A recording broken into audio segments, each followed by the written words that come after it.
Okay, so we can go back into our landing page contents, look at the next thing that we need to do, which is a hero section. So let me just uncomment this out so I can just comment out features, and let's create our hero section. Now, hero section is a component that we're only going to be using within our landing page contents. I think that's pretty reasonable.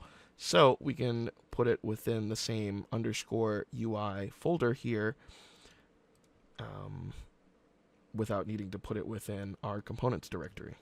So here we're going to have hero-section.tsx, export const hero section, and this one's just going to be, actually, there's going to be some code in here, so we're going to use the curly braces, and we're just going to return real quick section tags, and just so that we have something, we can save this, go back to our landing page contents, import in our hero section, and you can see the difference, right? This one's /hero section because it's within the same _UI directory, the nav bar /components because it's at the components directory level here, and it can be used in a lot of different places using the same @components import statement look.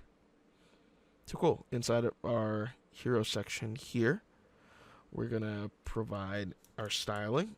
So class name, BG, gray, 50 on large screens and above, PY of 32, medium screens, we're going to have PY of 24, and outside of that, we're going to have PY of 12, width of full. And inside of our section here, we're going to have a div, class name, container, on medium screens and above, PX of 6, MX auto, margin on both sides being auto, PX of 4, and text center. And inside of here, we're going to have an H1 tag, so we're going to provide a large header. And you can come up with whatever header statement that you'd like. Font bold, large screens, text of 6XL, margin bottom of 4, on medium screens, text of 5XL, and outside of that, text 4XL, tracking tighter. And yeah, come up with whatever title that you think resonates the most. Feel free to use some ChatGPT or equivalent to come up with something that sounds good to you. For me, it's progress. And obviously this only makes sense with my brand. Span, class name, inline, block here. One poke at a time. So thus why I name my website that and have the mascot be that. And we're going to have a p tag, the little subtitle that explains things a little bit further. And have class name, max width being 800 pixels.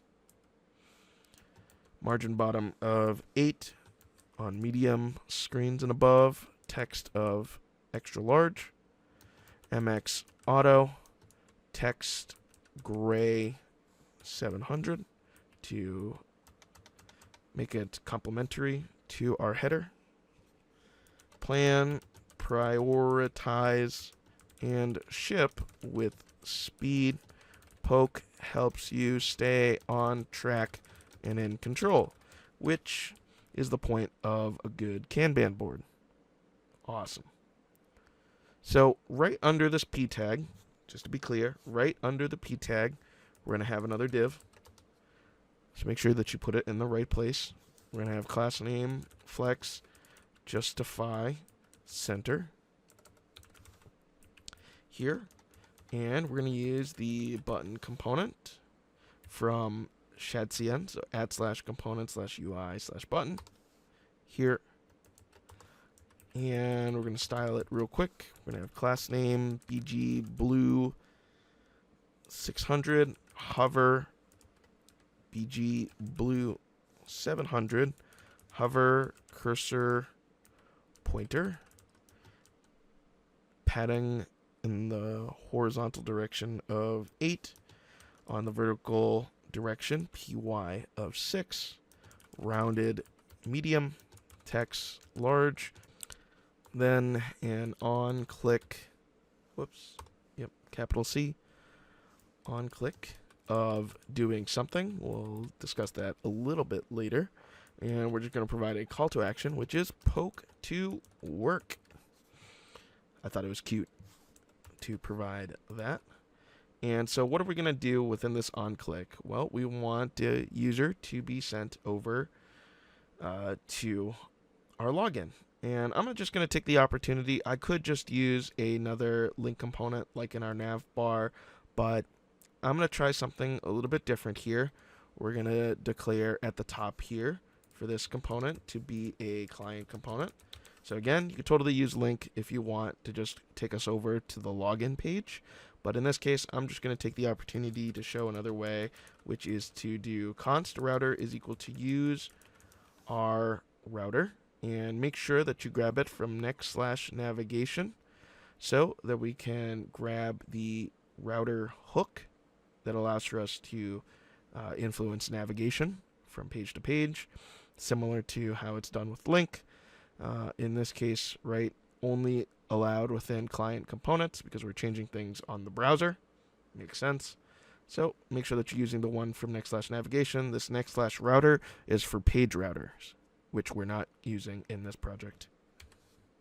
So inside of here, instead of this empty function, what we're going to do is router.push/login.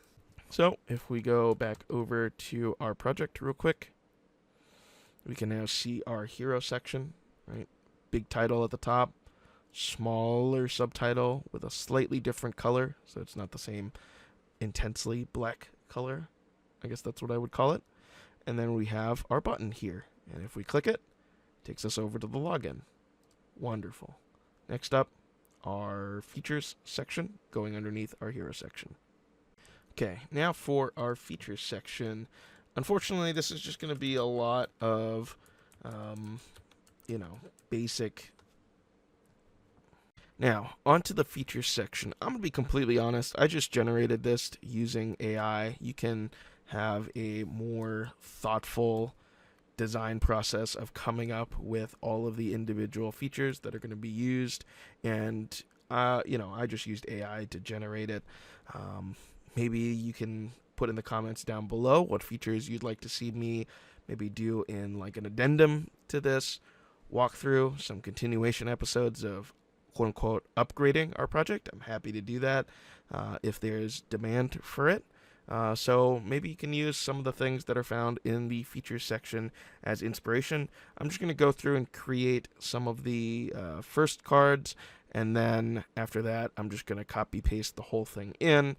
And I'll just slowly scroll through it so that you'll be able to copy it. So we're going to add into underscore UI here the features section .tsx, export const features section, and inside of here we're just going to be providing UI, so we can use the parentheses, and we're just going to put in the section tag for now.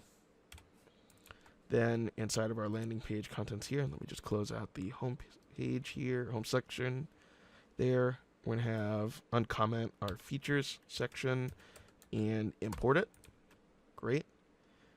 And so we're ready to add in all of the bits. And I just pasted everything in. It's AI generated, and it's basically all UI. So I think it would have been really boring you watching me just type in all of this stuff here. So I'm just going to scroll through to let you see. Right, this is the header bit here, and we have one version of the card here. And so obviously if you just create this one card, you can just copy paste them over and over and add each of them. Like we have flexible board here with the layers icon, team collaboration, due dates and reminders, progress tracking, automation, security. Not really important what features you put in. These are just the ones that AI created for me. But it seems like between security to some extent and flexible boards, we have 2 out of 6. So if you're really interested in team collaboration, due dates and reminders, progress tracking, and automations, I'd be absolutely happy to do that. Provide a comment down below if you'd be interested in that. I'd be happy to add them as quote-unquote upgrades to add on to our walkthrough here. So just jumping over to our landing page again, this is what the features section would look like. I think the cards look nice. All the information's there, fully readable. I think AI did a good job here. Maybe a little bit of a color somewhere, but I can't really think of a place to put it. So if you want to clean it up, make it look nicer, cool. I'd love to see what yours looks like. So, you can put your links to your production websites once we finish the walkthrough in the comments down below. I'll thumbs up the ones that I really like. Now, we've got this conspicuous space along the bottom. Here, we need to add in a footer. So, let's jump back into the code and do that.